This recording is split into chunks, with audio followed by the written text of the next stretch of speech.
Every soul has a unique story to tell, and every story deserves to be told with genuine heart and passion.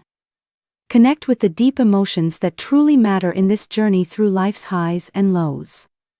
Subscribe today and become part of something meaningful. The laughter started at the wrong end of the table.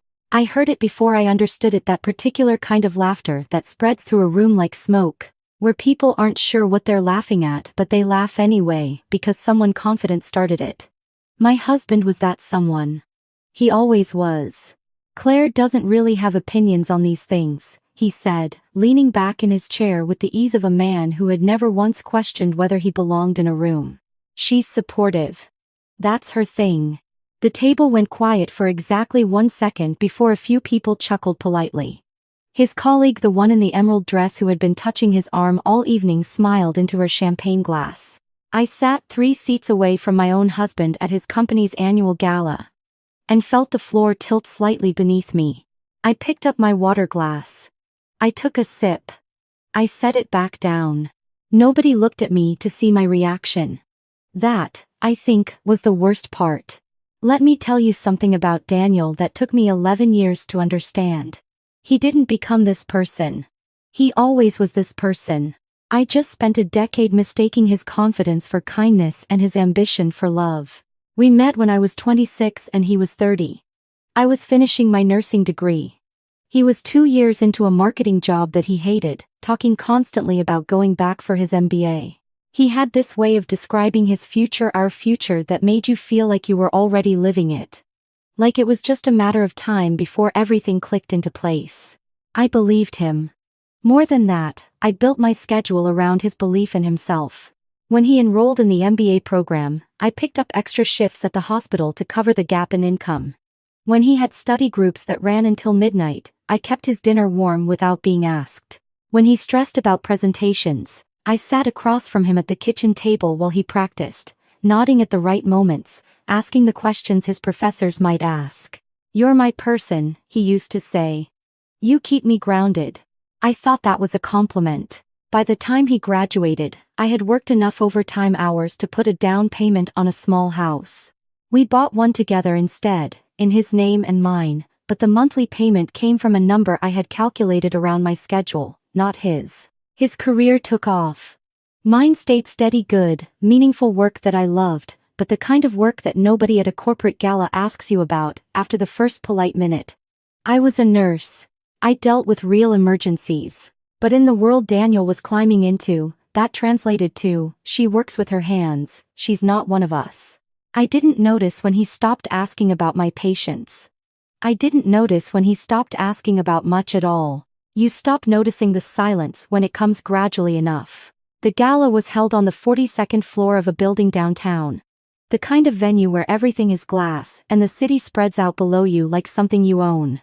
Daniel's company threw it every year to celebrate top performers. And this year he was being honored for landing the Harrington Group account, 18 months of work that he'd talked about at dinner so many times I could have presented the campaign myself.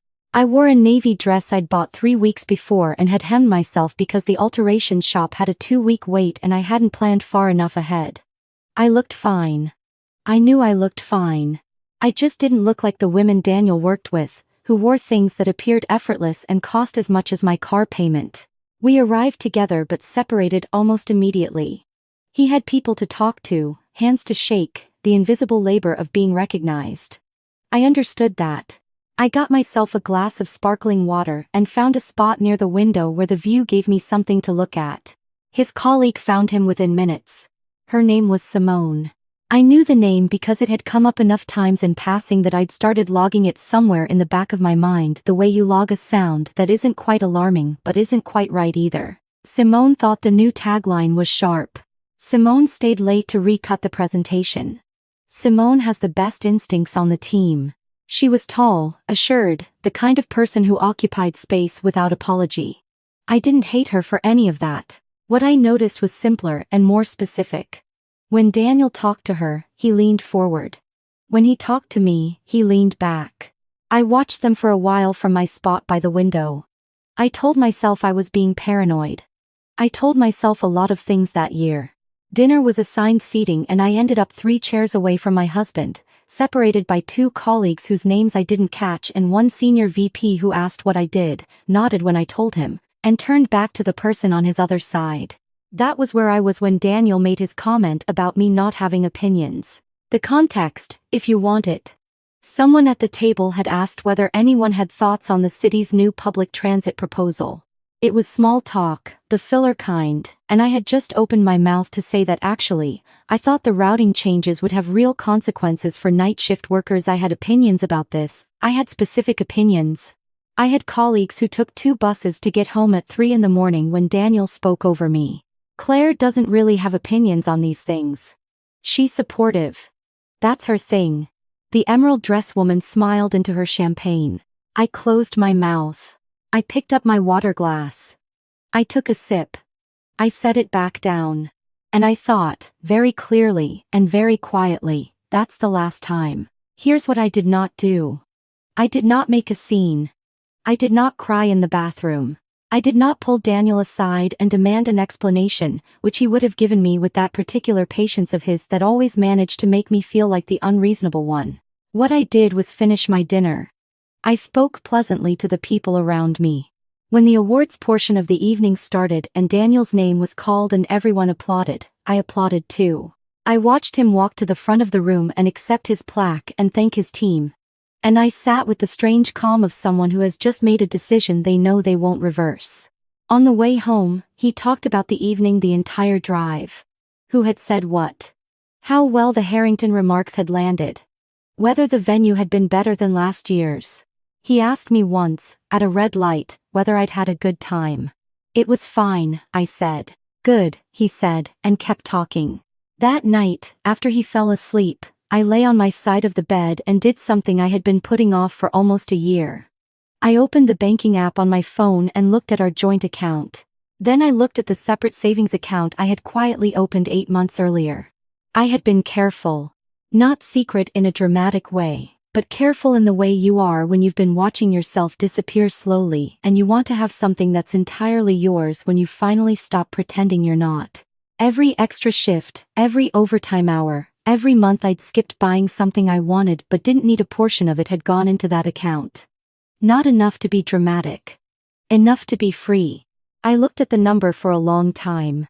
Then I put my phone away and went to sleep. The thing about deciding to leave is that the decision itself takes about 1 second. Everything else takes much longer. I spent the next 3 weeks doing what I had always done. I got up at 5:15. I made coffee 1 cup, not 2, a small thing Daniel didn't notice. I went to work, I came home. I made dinner. I listened to him talk about Simone's instincts and the Harrington follow-up campaign, and a conference in Seattle he was thinking of attending. I listened. I did not offer opinions. Apparently that was my thing. What he didn't see was what I was doing in the hours he thought I was sleeping, or reading, or simply being supportive in the background. I called a family law attorney on a Tuesday afternoon, standing in a hospital stairwell between a 12-hour shift and a commute home. Her name was Margaret Chen, and she had the brisk, unhurried quality of someone who had heard every version of every story and was not shocked by any of them. "Tell me about the assets," she said. I told her. "Tell me about the accounts." I told her that too. "And you have documentation of your contributions to the household during his MBA years." I had kept every bank statement. I had never thrown them away. I wasn't even sure why. At the time it wasn't strategy, just the vague instinct that paper records of real things were worth holding on to. Standing in that stairwell with the fluorescent light buzzing overhead, I was grateful for the person I'd been before I knew I needed to be careful. Margaret Chen told me to gather everything and come in the following Thursday. I gathered everything. My mother called the week before I made my move. She called, the way she did every Sunday, and asked how things were going, and I made the mistake of saying, quietly and without drama, that Daniel and I were having some difficulties. The silence that followed lasted long enough that I checked whether the call had dropped. "Claire," she said finally, "marriage is hard work. You know that." "I know. Daniel is a good provider. He's ambitious, Mom," I said. He told an entire table of his colleagues that I don't have opinions. Another silence. Shorter this time. "Well," she said. "You know how he gets at work events. He's nervous. He performs. I stood in the kitchen holding the phone and felt something go flat inside me. I just think, she continued, carefully, that you should consider what you'd be walking away from. The house, the stability. You're not getting younger, sweetheart. I was 38. Thanks, Mom, I said. I'll think about it. I hung up and sat down at the kitchen table and thought about all the years I had absorbed her version of what my life should look like. The good provider. The stability. The not getting younger.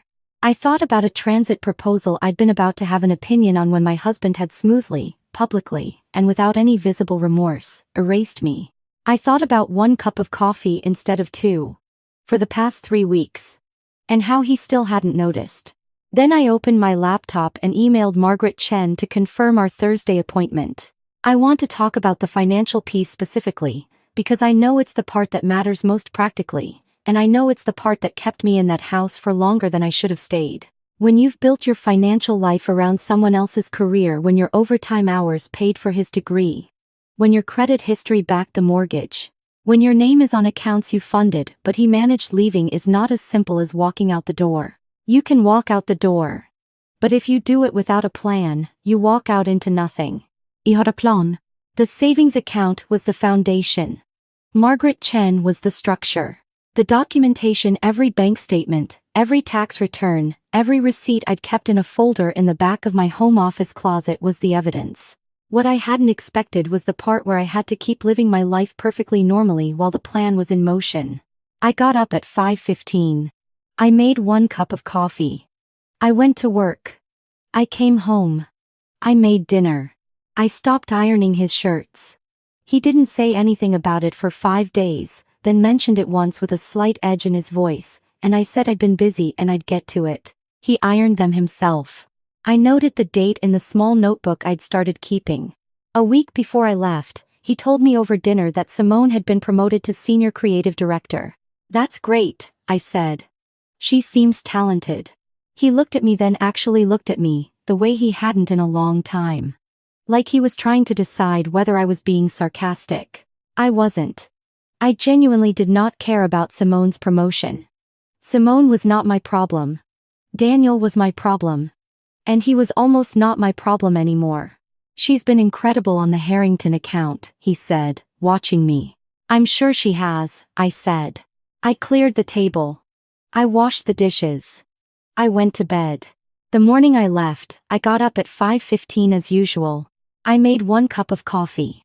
I drank it standing at the kitchen window looking at the backyard, the garden I'd planted 4 summers ago, the bird feeder I'd hung the spring before that, the patio furniture we'd bought together at an outdoor sale and that I had repainted twice because the finish kept chipping. I was going to miss the garden. I finished my coffee. I washed the cup and set it in the drying rack. Then I went upstairs and got the bag I had packed 3 days earlier and stored in the back of my closet behind a box of winter blankets. I had been careful about what I took. My personal documents. My grandmother's jewelry that had never been ours, only mine. My nursing certifications. The external hard drive with our financial records. The small notebook. I did not leave a letter on his pillow. I took the ring off and put it in a small zipper pocket inside the bag. Because it was worth something and I had bought it myself, he'd given me the one his grandmother left him, so we'd chosen mine separately, and I had paid for half of it because that's who I was. The woman who always contributed. I changed the alarm code on my way out. My name was on the account, I'd set up the original code, and I'd memorized the customer service number 3 weeks ago for exactly this moment. Then I drove to my colleague Patricia's house, where a room with a pull-out couch was waiting for me, and I sat in her kitchen and drank a second cup of coffee, 2 cups, just because I could, while she didn't ask me any questions I wasn't ready to answer. Daniel called at 7:43, when he woke up and found the house empty. I let it go to voicemail. He called again at 7:47, then 8:02, then 8:15, from a number I didn't recognize, which I assumed was Simone's, or a work phone, or someone he'd asked to call on his behalf. I genuinely didn't know. And genuinely did not investigate. At 8:30 I sent one text: I've retained an attorney. Her name is Margaret Chen. Please have your attorney contact her directly. He called 4 more times after that. I stopped counting. What I didn't expect, and I want to tell you this part because I think it matters, was the call I got 2 days later. Not from Daniel. From his mother. Eleanor had never been warm to me, exactly, but she'd been civil in the way that requires no effort and costs nothing. She'd accepted me as part of Daniel's life the way you accept a piece of furniture that came with the apartment present, functional, unremarkable. When her name appeared on my phone, I almost didn't answer. "Claire," she said, when I did. And then, after a pause that sounded like it cost her something, I heard what he said. "At the gala. One of the partners' wives told me." I waited. "That was not acceptable," she said. Stiffly, carefully, like someone reading from a script they'd written themselves and were still not sure about. "I want you to know that I told him so." I sat with that for a moment. "Thank you, Eleanor," I said. "I don't expect that changes anything," she said. "No," I agreed. "It doesn't. I thought you should hear it anyway." We stayed on the line for another minute without saying much, and then she said goodbye in that same careful voice, and I sat in Patricia's kitchen and felt something I hadn't expected to feel. Not satisfaction, not vindication, but something quieter. The small, solid acknowledgement that I had not imagined it. That it had happened. That someone who had every reason to look away had chosen, just barely, not to. The divorce took 8 months. Margaret Chen was worth every dollar. Daniel hired a lawyer who made several arguments that Margaret Chen dismantled with the calm efficiency of someone who had heard them all before. The years of financial contribution I had documented. The mortgage history. The overtime records. He tried, for a brief period, to characterize me as someone who had chosen not to pursue a more ambitious career and should not be rewarded for that choice. Margaret Chen put the nursing timesheets on the table. She put the bank statements down next to them. She asked his lawyer to explain, precisely, how the down payment had been sourced. They settled. I kept my name on the house long enough to refinance it and sell it on my terms. The equity, split according to what I had actually put in, was more than Daniel had expected me to know about. I found an apartment with good light and a second bedroom I turned into a home office. I bought a bird feeder for the balcony. I planted herbs in pots along the railing, nothing like the backyard garden, but mine completely. I started sleeping through the night. There's a particular question I saw online once, in a comment thread about stories like mine. Why do women keep making breakfast and ironing shirts for men who treat them this way? I want to answer that, because I spent a long time not being able to.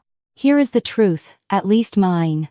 You keep doing it because stopping suddenly announces that something has changed, and announcing that something has changed before you're ready gives the other person time to respond, to pressure you.